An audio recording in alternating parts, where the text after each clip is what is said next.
मित्रांनो, हे आहे इंग्लिश बालभारती इयत्ता 4थीचं पुस्तक आणि आज आपण शिकणार आहोत chapter number 1, unit 1, chapter number 1.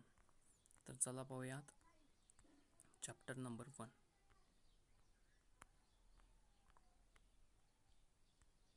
पहिल्या चॅप्टरचं नाव आहे rain rain all the night. Rain in the night.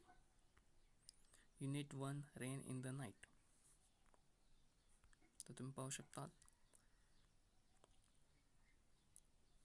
आपण प्रथमतः चित्राचं वर्णन करायचं आहे. चित्रात काय दाखवलं आहे, त्यानंतर आपण इंग्लिश माध्यमाचं मराठीत रूपांतर करून साध्या आणि सोप्या पद्धतीमध्ये आपण शिकायचं आहे. तर युनिट 1 तुम्ही पाहू शकतात, डाव्या कोपऱ्यामध्ये युनिट 1. कवितेचं नाव आहे rain in the night. Rain in the night. चित्राचं वर्णन असं आहे की निळशार आकाश दाखवलेलं आहे, काहीसे ढगाळ वातावरण आहे, लहानशी मुलगी खेळत आहे, एका बाजूला गुलाबाचं झाड दिसते. पाहू शकता इथं गुलाबाचं झाड दिसते, त्याच्या साईडला छोटी छोटी आणखीन फुलांची झाडं दिसत आहेत. थोडीशी हिरवळ आहे, खाली चिखल झालेला आहे आणि थोडक्यात पावसाळी वातावरण आहे. रेन या शब्दावरून तुम्ही ओळखलं असेल की कविता ही पावसावर आधारित आहे. तर आपण सुरुवात करूया कवितेतील पहिल्या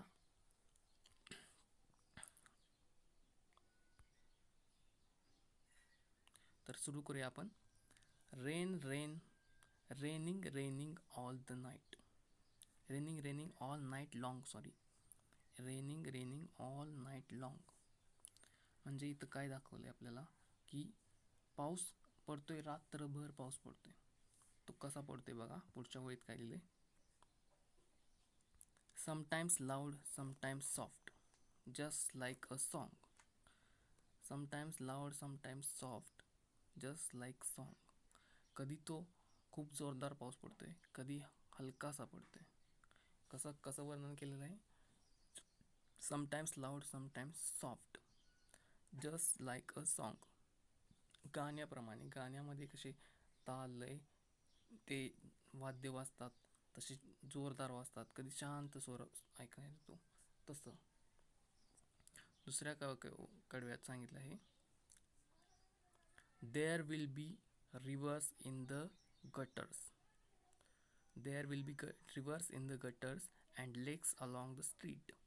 म्हणजे खूप सारा पाऊस पडलेला आहे आणि पावसामुळे गटर नदी नाले वाहत आहेत असं वर्णन केलेलं आहे दुसऱ्या कडव्याच्या पहिल्या ओळीमध्ये. There will be rivers in the gutters. त्याच्यानंतर सांगितलं आहे and the lakes along the street. Lakes along the street म्हणजे गल्लीमध्ये जागोजागी पाणी साचलेलं आहे, छोटी छोटी तळी साठलेली आहेत. नंतर सांगितलं आहे it will make our lazy kitty wash his little dirty feet. म्हणजे लहानशी मुलगी तुम्हाला दिसते इथं कवितेत खेळताना, चित्रात पाहू शकता तुम्ही. ती लहान मुलगी खेळते आणि खेळताना तिचे पाय चिखलाने भरलेले आहेत. आणि आपल्याला काय सांगितलेलं आहे, it will make our lazy Kitty. मुलीचं नाव आहे Kitty. It will make our lazy Kitty, आळशी मुलगा आहे. Wash his little dirty feet म्हणजे ती तिचे पावसाचं जे पाणी साठलेलं आहे, छोटी छोटी तळं साठलेली आहेत गल्लोगल्लीत, त्यात ती तिचे खेळता खेळता पाय धुते चिखलाचे. नंतर पुढच्या कडव्यात असं सांगितलंय the roses will wear diamonds. The roses will wear diamonds. Rose म्हणजे गुलाब. Roses will wear diamond. Diamond म्हणजे हिरे. जेव्हा पाऊस पडतो तेव्हा गुलाबांच्या वरती एक दवबिंदूप्रमाणे पावसाचे थेंब पडलेले आहेत आणि ते एकदम त्या हिऱ्यासारखे चमकत आहेत असं ते कवीनं वर्णन केलेलं आहे. Roses will wear diamonds like kings and queen at court. म्हणजेच जसे एखाद्या राजा आणि राणीचं कसं मुकुट असते जे डोक्यावर धारण केलेले असते, त्याप्रमाणे ते चमकदार दिसते गुलाबावरती ते पडलेले पावसाचे थेंब. बट द पॅन्सीज ऑल गेट मडी. काय होतंय बघा इथं, गुलाबाचं तर वर्णन सांगितलंय, पण बट पॅन्सीज म्हणजे काय? पॅन्सीज म्हणजे इथं दाखवलेली छान छान छोटी छोटी लहानशी रोपटी, त्याला पॅन्सीज म्हणतात. पॅन्सीज आर, काय सांगितलं आपल्याला, पॅन्सीज, बट द पॅन्सीज ऑल गेट मडी. मडी म्हणजे चिखल, मड म्हणजे चिखल, मडी म्हणजे चिखलाने भरलेत. तुम्ही पाहू शकता इथं चिखलानं भरलेले आहेत, कारण ही रोपटी छोटी असल्यामुळं पावसाची शिंतोडी त्यांच्यावर उडून त्यांच्यावर चिखल उडलेला आहे. But the पॅन्सीज all get muddy because they R short. Because they R short, short म्हणजे लहानशी रोपटी आहेत. बिकॉज दे आर शॉर्ट, कारण की ती लहान रोपटी आहेत. नंतर शेवटच्या कडव्यामध्ये सांगितलं आहे आय विल, शेवटचा paragraph, I will sail my boat tomorrow. या लहानशा मुलगीला कल्पना सुचते पावसात की मी माझी बोट उद्या पाण्यामध्ये सोडीन, उतरवीन, अशी ती कल्पना करते. इन वंडरफुल न्यू प्लेसेस, तिला पाण्यात बोट चालवायची आहे, नवीन नवीन ठिकाणावरती जायचं आहे. But first I will take my watering pot. तिला ते सगळं करायच्या आधी तिला तिचं पाणी घालायचं भांडं हवं आहे. ते कशासाठी आहे, तिच्या हातात दाखवलेलं आहे चित्रामध्ये. तर ते ह्यासाठी हवं आहे की and wash the pansies faces. तिला खेळायचं आहे, बागडायचं आहे, नाव चालवायची आहे पाण्यात, परंतु ते करायच्या आधी तिला छोटी छोटी रोपटे आपण इथे दाखवलेले आहेत, त्याच्यावर तिचे चिखल उडलेला आहे, तो तिला धुवून काढायचा आहे. म्हणून ती शोधते, तिचं पाणी घालायचं भांडं कुठं आहे ती शोधते. तर आपण तिची कल्पना पाहू शकता. But first I will take my watering pot and wash the pansies faces. Pansies faces म्हणजे चेहरा, फेस म्हणजे चेहरा, फेसेस म्हणजे पानं फुलं ती जशी दिसत आहेत ती. तर अशा प्रकारे हे कवीचं वर्णन आपल्याला दिलेलं आहे. आपण एक पाहून सुरुवातीपासून पहिल्या पॅरेग्राफपासून आपण त्या शब्दाचे अर्थ बघूयात. कविता एकदा वाचायची आहे मुलांनी, आणखीन आपल्या शिक्षकांकडून समजून घ्यायचे आहे. आपण शब्दार्थ इथं पाहणारच आहोत. Raining raining raining raining go raining raining all night long. म्हणजे पहिल्याच पॅरेग्राफमध्ये पहिल्या 2 लाईनमध्ये असं सांगितलं आहे की पाऊस रात्रभर पडत आहे.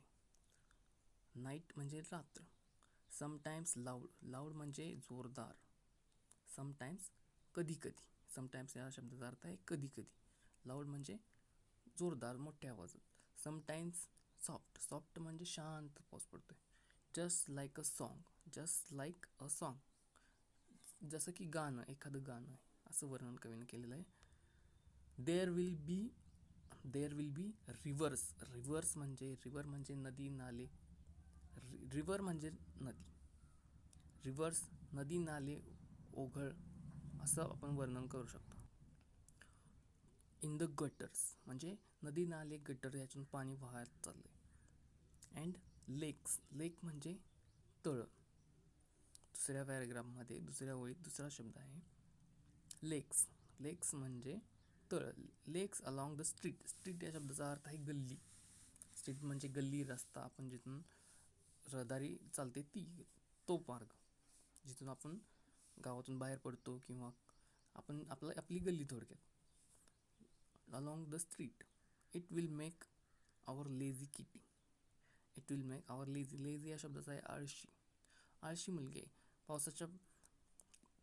पावसाचं वातावरण आहे आणि ही मुलगी wash his little dirty feet. तिचे लिटल डर्टी फीट म्हणजे पाय चिखलात भरलेले आहेत.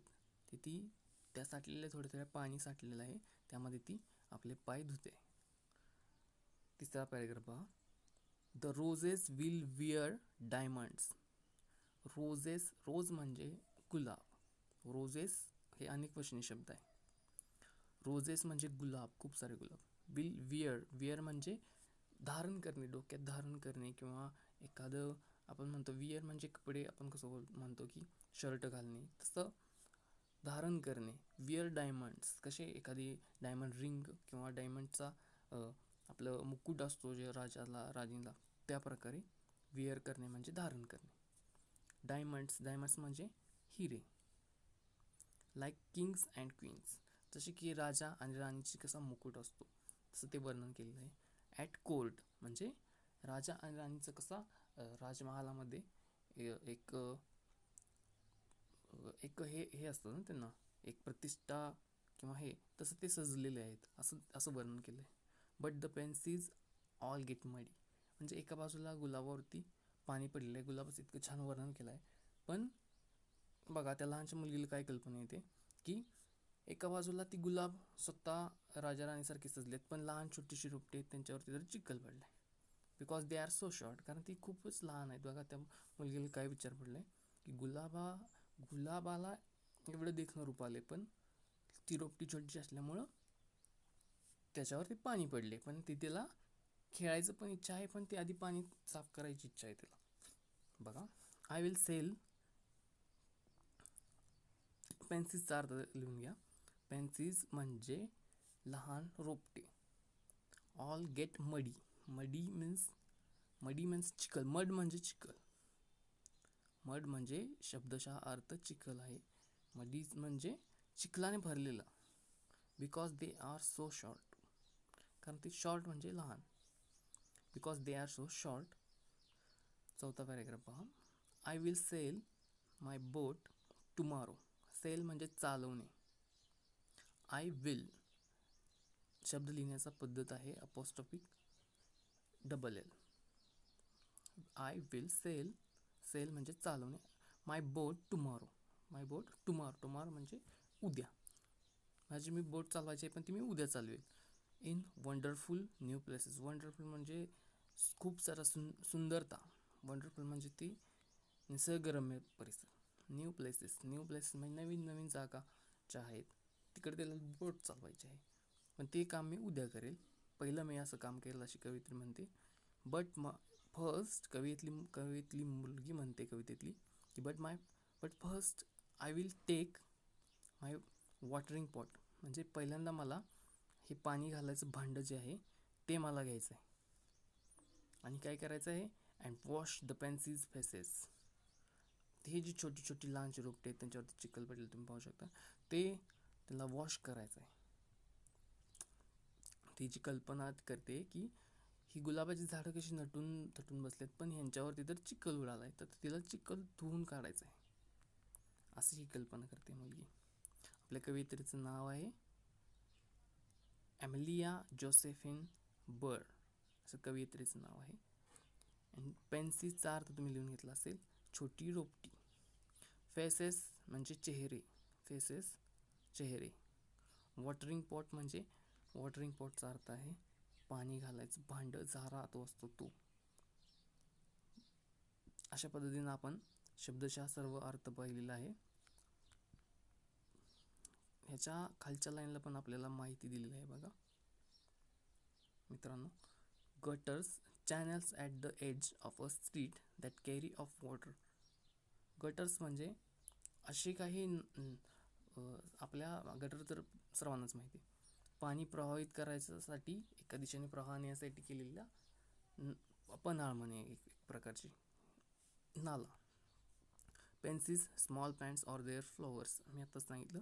पेन्सिस म्हणजे छोटी छोटी रोपटी. The flowers have purely yellow or white velvet petals, म्हणजे वेगवेगळ्या रंगाची फुलं पानांची छोटी छोटी रोपटी. आता आपल्याला खाली काय दिलेलं आहे बघा, थिंग्स टू डू.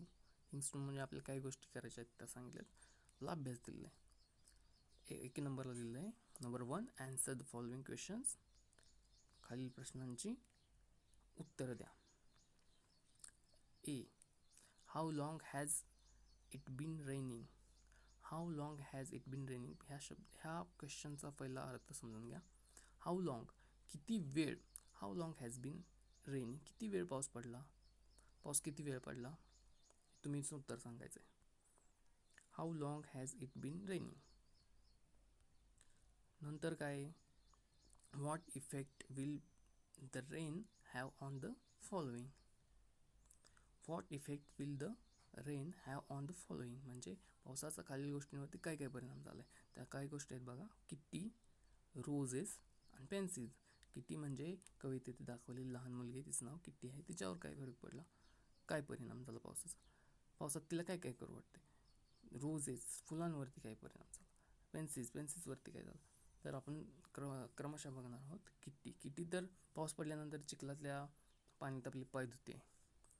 रोजेस त्यांच्यावरती तर पाऊस पडून त्यांना एक राजाचं मुकुट आल्यासारखं झाले. आणखीन पेन्सिल्स, लहानशा रोपट्यांवरती चिखल उडालाय. तर ते आपल्याला आन्सर कसं द्यायचं आहे बघा, इथं आहे.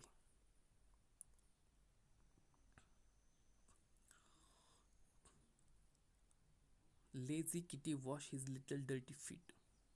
इथं दुसऱ्या पॅरेग्राफमध्ये दिलं आहे, kitty wash his little dirty feets. रोजेसवरती काय फरक पडला. The roses will wear diamonds like king and queen at court. तिसरा पॅरेग्राफ. आणि पेन्सिल्स काय आहे, pencils all get muddy because they are so short. पावसामुळे काय परिणाम झाला एवढंच आपल्याला विचारलं आहे. What is the child planning to do next day. कवितेत दाखवलेली लहान मुलगी दुसऱ्या दिवशीसाठी काय प्लॅन करते.